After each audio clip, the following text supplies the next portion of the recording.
മനസ്സിനെ ഞെക്കുന്ന ഒരു കാര്യം അവതരിപ്പിക്കാനാണ് ഞാൻ ഇവിടെ വന്നത്. ഞെട്ടരുത്. അപ്പൊ തുടങ്ങാം. പേര് ഞാൻ മറന്നു. ലൈഫ് ഓഫ് അനന്ത് ആണ്.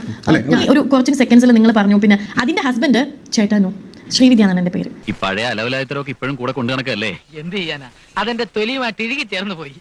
നിങ്ങൾ വീട്ടിൽ എങ്ങനെയും സംസാരിച്ചു. പക്ഷെ അതിന്റെ ഹസ്ബൻഡ് ഞാൻ ഒരു പ്രൊഡക്റ്റ് അല്ല, ഞാൻ ഒരു ഇങ്ങനെ എന്താണ് ഒരു ചാക്ക അരിയോ അതിന്റെ എന്ന് പറയാൻ അങ്ങനെ ഒന്ന് തീരെ കൾച്ചർ ഇല്ലാതായി. Bloody country people. നിങ്ങളുടെ സ്ലാങ് ആണോ അതെന്ന് എനിക്കറിയില്ല. പക്ഷെ നമ്മളൊരു പബ്ലിക് പ്ലാറ്റ്ഫോമിൽ വരുമ്പോൾ എന്റെ സ്ലാങ് ഇതല്ല. ഞാൻ ഇങ്ങനെയല്ല സംസാരിക്കുന്ന വീട്ടിൽ. ഒരുമാതിരി വാവെടുത്ത പശുവിനെ പോലെ.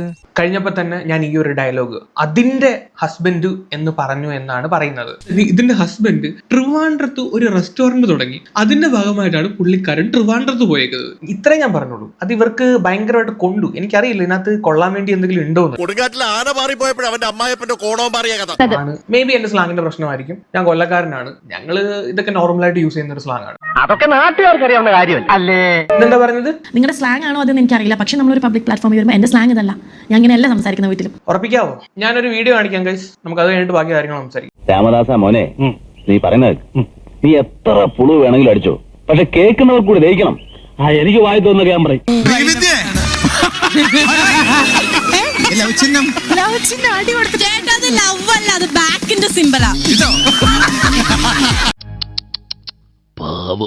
അത് ലവ് അല്ല, അത് ബാക്കിന്റെ സിമ്പിൾ ആണ്. നിങ്ങളുടെ സ്ലാങ്ങിന്റെ പ്രശ്നമാണോ അത്? എനിക്കറിയില്ല. ഞാൻ ക്വാരിയിട്ട വെള്ളം ഞാൻ തന്നെ ത്യാഗിക്കളയാം. അകത്ത് വന്ന് പറഞ്ഞതാണ്. ഓക്കെ, ബാക്ക് എന്നല്ലയോ ഗൈസ് പറഞ്ഞത്, വേറെ അവരാതൊന്നും പറഞ്ഞില്ലല്ലോ. നമുക്ക് വേറെ വീഡിയോ കൂടെ കാണാം. തോറ്റിട്ട് നിൽക്കുന്ന അശോകനെ കാണാൻ നല്ല ഭംഗിയാണ്. പക്ഷെ എനിക്ക് തോറ്റ് നിൽക്കുന്ന അശോകന്റെ മൂഡ് കാണാനാ രസം. അതെന്താ? തോറ്റ് നിൽക്കുമ്പോ ചാട്ടയെടുത്ത് മൂട്ടിലെ സ്പോട്ടിൽ നോക്കി രണ്ടടി അടിക്കാലോ. എന്റെ പൊന്നേട്ടാ, ഒന്ന് ഇങ്ങോട്ട് തിരിഞ്ഞേ. ഇത് മൂഡ് ഔട്ടല്ലേ?